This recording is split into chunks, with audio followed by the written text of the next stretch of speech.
Sabay-sabay natin alamin ang mga kaganapan na nangyayari sa ating bansa.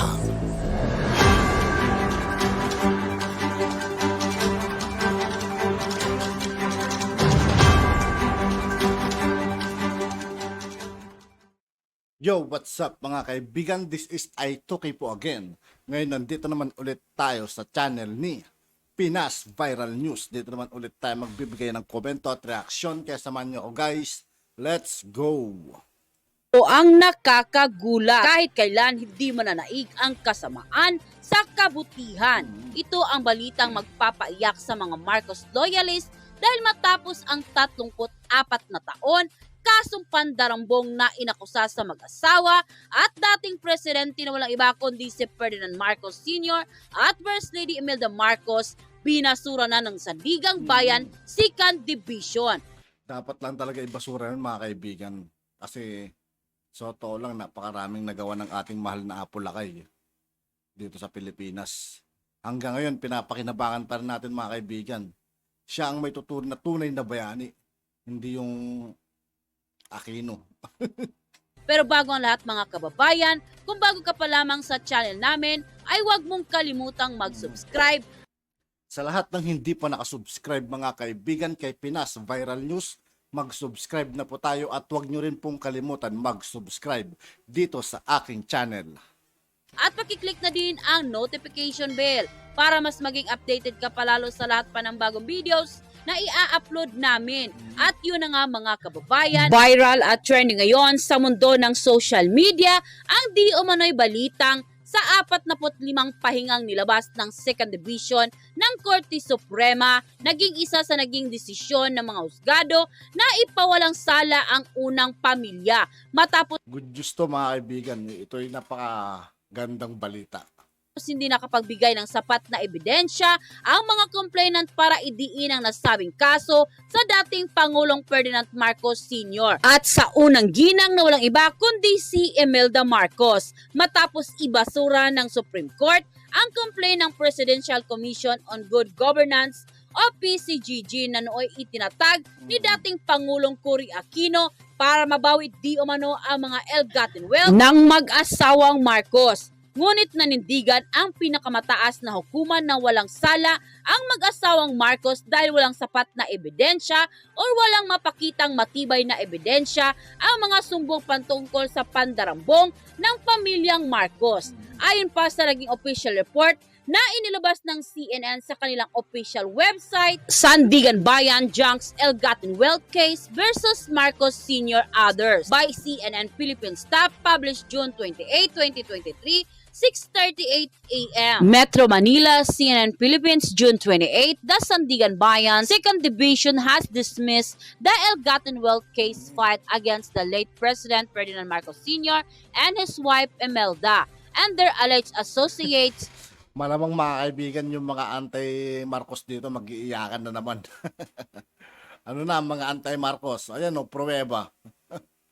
Walang kasalanan ang aming mahal na Apo Lakay. Due to the lack of evidence. In its 45-page decision, the anti-graft court said that the prosecution failed to establish enough evidence to prove that the assets and properties in question were ill-gotten. A judicious perusal of the evidence on the record shows that the plaintiff failed to sufficiently prove that the allegation and its amended complaint, in particular the plaintiff failed to establish that the subject properties were ill-gotten, the court said. Filed in 1987, civil case number 0014 sought to forfeiture the recovery of certain assets and properties owned by alleged associates of the Marcoses, including Modesto Enriquez, Trinidad Diaz Enriquez, Ribico Panilio, Erlinda Enriquez Panilio, Leandro Enriquez, Don Ferry, Roman Cruz Jr., and Gregorio Castillo. The companies is questioned were Ternate Development Corporation, Montisol Development Corporation, Olas Del Mar Development Corporation, Pantasya Filipino Resort and Corporation, Solo Dubs and Corporation, Philippine Village and Corporation, Silanes International Hotel and Corporation, Hotel Properties and Corporation, Puerto Azul Beach and Country Club, and Philroad Construction Corporation. The prosecution said that the accused in unlawful concert and conspiracy with one another, acquired and accumulated with grave abuse of right and power at the expense of the government. But in its decision, the anti-graft court said nothing on the face of these documents presented by the prosecution shows that the Marcoses had any interest or control over the subject corporation. The testimony of the Presidential Commission on Good Governance (PCGG) records custodian, the prosecution's sole witnesses, was set aside after the court pointed out that she had no personal knowledge on the accuracy of the documents presented in the court. The court also said that the most of the documents presented were mere photocopies of the documents and custody of the PCGG, most of which are barely readable. The resolution was signed by the Associate Justice Arthur Malabagyo and concurred in the Associate Justices Oscar Herrera Jr. and Edgardo Caldona. Unquote. Sabi nga ng Sandigan Bayan, hindi napatunayan sa dokumentong isinumite ng prosecution na may interest or control ang mag-asawang Marcos sa mga naturang kompanya dahil karamihan sa mga ebidensya pawang mga photocopy ng mga document ng PCGG Alam tete, magbibigay sa ebidensya, puro photocopy. at hindi daw di Hindi pahiya sila ngayon. Nga. umano ito mabasa. Nang lumabas nga ang balitang ito, ay umani agad ng samut-saring komento mula sa marami sa ating mga kababayan at marami nga sa kanila ngayon ang hindi mapigilan ang kanilang sarili na maglabas ng kani-kanilang hinaing at komento sa mundo ng social media. And the netizen posted, "Buti na lang ibinasura ng Korte Suprema, mabuhay po kayo Idol Presidente Bongbong. Sana ipagpatuloy niyo po ang pagpapaunlad sa ating bansa at pagtulong sa ating mga kababayan, lalo na po ang mga senior citizen na may dinaramdam na po ang karamihan. Ibalik sa kanila mga kinuha ng taong bayan at sinabing galing sa kaba ng bayan, mahiya kayo. Dapat kasuhan naman ang mga nagbenta sa mga ari-arian ng mga Marcos." Like Ramos, Boy Benta. Kung ano yung mga pinagbebenta nila. Cory Aquino, Ramos, sige, benta, Boy Benta.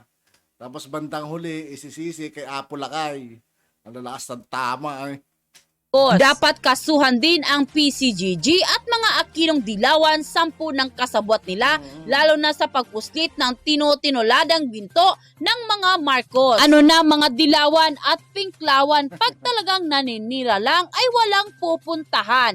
Iyakan na lang. Salamat naman, sana maisip naman ng mga tao ngayon na may utang na loob pa din tayo sa mag-asawang Marcos. Sa dami ng nagawa nila sa bansa, mapasa isang paaralan Hanggang ngayon mga kaibigan, sa dami-dami ng mga proyekto ni Apo Lakay, hanggang ngayon pinapakinabangan pa natin. Tulad na lang ng kuryente, tulay, yung mga yan.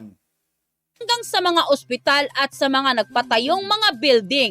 Tapos mga dam mga kaibigan.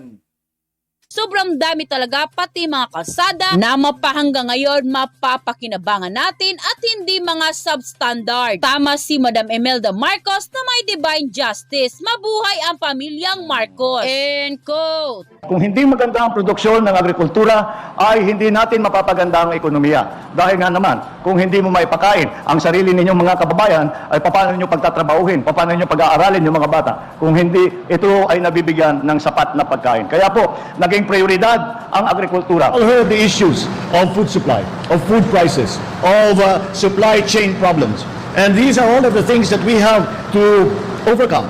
If we are going to be able to say that the Department of Agriculture has achieved its ultimate goal in that we are able to provide to Filipinos all of the food supply, and isama na rin natin dyan, hindi na food supply lamang ang pinag-uusapan, that we are also able to provide the nutrition that we need to give to our people so we can say that the Philippines is a healthy country. In the pilot so that we don't end up with wasteful spending. We want to make sure that when we do expand the program on its regular run, even if the President already approved it, we want to learn from the pilot and we want to start fight. This is an investment to human capital. So if we are to invest in human capital, we have to fight stunting. Yan yung co-collaborate namin, not just support but work closely with the DOH, was the instruction of the President. Kasi nga, it's both a social welfare issue and a health issue. RCEP is not a magic pill that if we sign up for it, all of a sudden our economy will boom. No. RCEP to be truly useful and beneficial to our economy, a lot of hard work is needed by government, by the private sector, by all those engaged in businesses with potential for exports. With the signing of the Philippine Export Development Plan, we formally begin the implementation of the key strategies to nurture the growth of our local export industry for the next 6 years, to transform it into a strong and highly competitive pillar of our economy. We can transform the Philippine export industry into a significant economic engine that will generate over 1 million high-quality and sustainable jobs. The Philippines can establish itself as an agile export powerhouse by the year 2028. So, together with the whole-of-nation approach, let us once again declare our slogan, let's make it happen. At yun na nga mga kababayan. At yun nga po mga kaibigan, dito po nagtatapos ang ating reaction video. Muli, ako po si I2K ng Sundalo ng Dunggalo at 811. Maraming salamat sa patuloy na pagsuporta.